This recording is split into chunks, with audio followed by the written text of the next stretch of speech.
galangin naman natin ang Korte Suprema.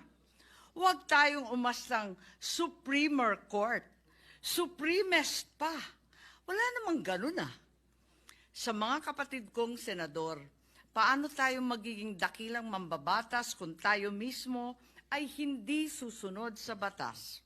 Ang boses ng Korte Suprema ay boses ng konstitusyon. At kung sino man ang sasapaw sa boses na ito ay isa lang ang tono, ambisyon. Kaya naman, mag-move on na tayo. Magtrabaho at huwag konsintihin ang isang spoiled na bonjing.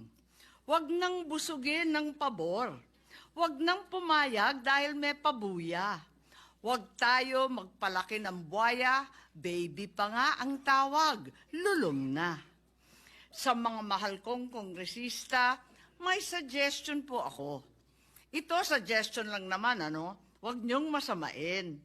Kesa inaatupag ninyong palitan ang pinili ng taong bayan, binoto at minahal. Bakit di nyo nalang palitan? Ano kaya kung yung speaker nyo na lang ang paltan nyo? Kaya nyo yan. At dahil dito, bumuboto ako ng malakas na oo. Pagka sinabi pong lahat po ng members ng Supreme Court, 15 of them, unanimous. To Kasi po, reiterate what I... baka division lang yan, lima lang yun. Hindi po No, bank Mr. yun. President, to reiterate what I already said, mga ano po ito, mga reversal ng unanimous Supreme Court decisions. Yes, but I am At sa asking for dalawang qualification, halimbawang Mr. President, binigay ko whether po these are bank on decisions MR. or decisions by a division.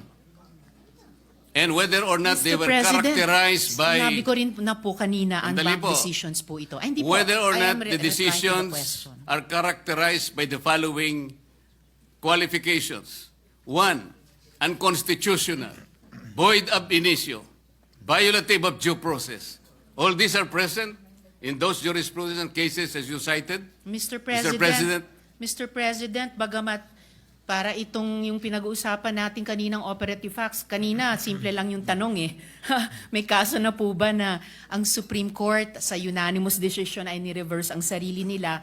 Ngayon may dinadagdag na tanong. Pero sige po, yung League of Cities of the Philippines versus COMELEC, the Supreme Court in its original decision in 2008 unanimously declared the cityhood laws unconstitutional.